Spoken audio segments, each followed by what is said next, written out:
आप सबको मालूम है कि प्रदेश सरकार ने बड़े पॉम्प एंड शो के साथ, बड़ी एडवर्टीजमेंट के साथ, बड़े अपने आप को शाबाशी देने के साथ शिमला डेवलपमेंट प्लान 2041 तक का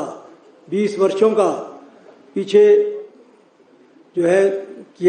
स्वीकृत किया था और उसमें काफ़ी रियायतें भी दी गई थी कागज़ों में कि शिमला में जो है अब 4 स्टोरी कंस्ट्रक्शन हो सकेगी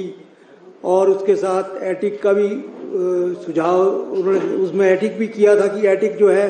वो अलाउ होगी, साथ ही पार्किंग अलाउ होगी। किंतु मैं समझता हूं कि ये सिर्फ उन्होंने एक कागजी घोड़ा दौड़ाने वाली बात जो है की थी, क्योंकि उसे नेशनल ग्रीन ट्रिब्यूनल ने जो है खारिज कर दिया है और साथ ही सरकार के अधिकारियों को भी फटकार लगाई है कि उन्होंने किस तरह से एनजीटी का जब बैन है 2.5 स्टोरी का शिमला शहर में कोर एरिया में, तो उसको कैसे उन्होंने वायलेट किया। तो मैं समझता हूं कि एक तो ये सरकार 2017 में एनजीटी का जो ऑर्डर आया था उसके विरुद्ध जो है वो किसी भी जो एप्रोप्रिएट जुडिशियल फोरम है उस पर अपील नहीं दायर कर पाई और ना ही उसको चाहे वो हाई कोर्ट में लेती, या ये तो सरकार का काम था। सरकार के पास अपना जो लॉ का जो तंत्र है, लॉ सेक्रेटरी से लेकर नीचे अधिकारी हैं, उनसे अपना वो मशवरा लेती और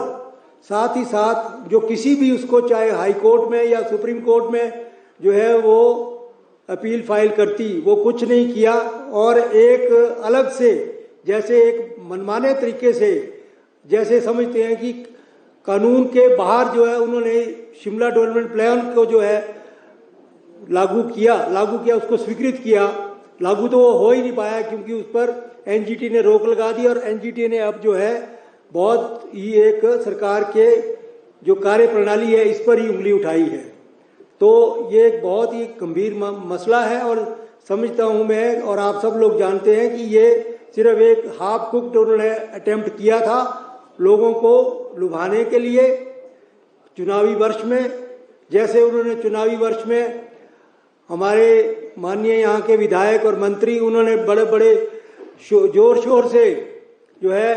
कहा कि हमने जो लैंडलेस लोग हैं उनको हम 2 बिस्वा ज़मीन दे रहे हैं शहर में। तो आप देखिए इस बात को भी पिछली विधानसभा में उन्होंने पारित किया प्रस्ताव,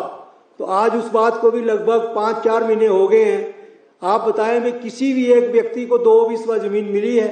क्योंकि उसमें जो लीगल उन्होंने फॉर्मेलिटीज़ पूरी नहीं की और ना ही कोई लैंड आइडेंटिफाई की, क्योंकि शिमला और दूसरी बात उसमें एक रखी थी कि जो 1975 से पहले जिनके यहाँ पर ढारे बने होंगे। अब आप लगाइए हिसाब की लगभग 50 वर्ष पूर्व तो कोई ढारे थे ही नहीं शिमला शहर में। ये तो जब शिमला शहर में बाहर से लोग आए, चाहे वो शिमला के हिमाचल के अलग हिस्सों से या हिमाचल के बाहर से, और जहाँ उनको